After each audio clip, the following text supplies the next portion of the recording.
संगारेड्डी के ज़हीराबाद में मुनक़िदा हालात हाज़िरा जलसे आम से कुल हिंद मजलिस इत्तेहादुल मुस्लिमीन और रुकन पार्लियामेंट हैदराबाद बैरिस्टर असदुद्दीन अवैसी ने BRS गवर्नमेंट की सत्ताइश की कहा कि रियासती हुकूमत ने अक़लियतों की तरक्की ख़ास तौर पर तालीम पर 12,000 करोड़ रुपये खर्च किए, जिसकी साबिक़ में नज़ीर नहीं। सदर मजलिस ने साबिक़ा हुकूमतों पर सख्त तनक़ीद की, कहा कि वह अक़लियतों की फलाह बहबूद के लिए सिवाय दावों वादों के कुछ नहीं किया। वहीं कांग्रेस कायद रेवंत रेड्डी पर सख्त नुक्ताचीनी की और बताया कि उनका ताल्लुक़ RSS से है। रेवंत रेड्डी की तारीख को याद दिलाया कि वो BJP से TDP में शामिल हुए और वहाँ से कांग्रेस में दाखिल हो गए। उन्होंने बताया कि BJP BC की तरक्की की बात करने वाली BJP BC अवाम की ख्वाहिशात और उमंगों को पूरा करने में नाकाम है। उन्होंने इस सिलसिले में अपनी तकरीर में मज़ीद तफसीलात बताई। इस मौके पर मजलिसी कायदीन के अलावा अवाम की कसीर तादाद मौजूद थी। नहीं लड़ूंगा, जहां नहीं लड़ूंगा वहां बोलूंगा मामू का साथ दो कि BJP और कांग्रेस दोनों औले जौले भाइयां हैं। यही बात है, आप जिंदगी गुजार दिए RSS में BJP में और आप यहां पे आ गए, पैराशूट से उतर के वखाराबाद से यहां आ गए। ऐसा जैसा करे वो करे ये करे। अरे बाबू कांग्रेस वालों, ये मेरी दरियाफ्ती की उम्र नहीं है। शाह साहब, आपको मैं जिम्मेदारी से बता रहा हूं, आप और कांग्रेस औले जौले भाई बहन हैं। आप लोगों का कुछ भी होने वाला नहीं है। तेलंगाना में आप बाय बाय थे, बाय बाय होंगे आप। कि 30 नवंबर के दिन मामू को क्यों वोट देना? तो मामू को वोट इसलिए देना क्योंकि BJP को हराना है।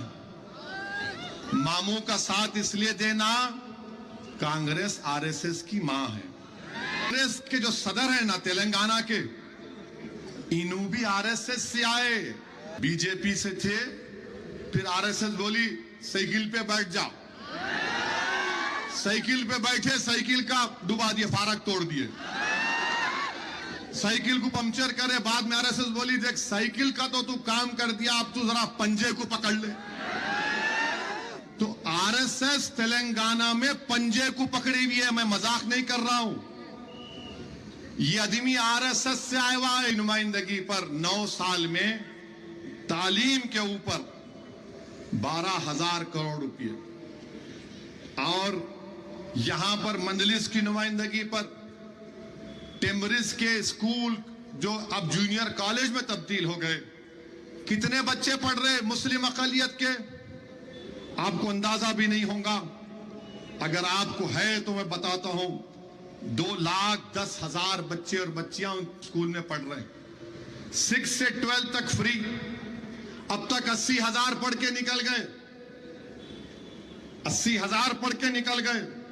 फिर ये शादी मुबारक की स्कीम है, 2,225 लोगों को, 2,225 को खर्चा हुए, 26,931 लोगों को क्या हुआ, शादी मुबारक का चेक मिला। कल्याण लक्ष्मी स्कीम भी है। तो ऐसे ओवरसीज स्कॉलरशिप है, प्री मैट्रिक स्कॉलरशिप है, पोस्ट मैट्रिक में है। 30 तारीख के दिन यहां पे मामू का साथ दो, मेरी जिम्मेदारी पर, और इलेक्शन में कामयाबी मिलेगी मामू को। मुझे यकीन है कि मामू तीसरी मर्तबा वजीर आला बनेंगे और इंशाअल्लाह तेलंगाना में एक ही चीज चाहती है कि यहां पर कोएलिशन गवर्नमेंट बने। वो मत होने दो आप।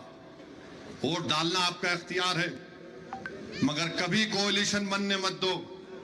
आप मामू को ताकत के साथ कामयाब करिए और मैं आपसे वादा कर रहा हूं कि मैं मामू को यहां लेके आता हूं, यहां लेके आता हूं। खुरेश गली से शुरू करेंगे अपन इंशाअल्लाह। जहां से हमारे उम्मीदवार रहेंगे वहां पतंग को पिलाना, जहां नहीं रहेंगे मामू को समझाना, मामू को कामयाब करना। तो क्या मैं उम्मीद करूंगा कि आप लोग ज़हीराबाद में जहां से मंजलिस ने होंगी मामू का साथ देंगे।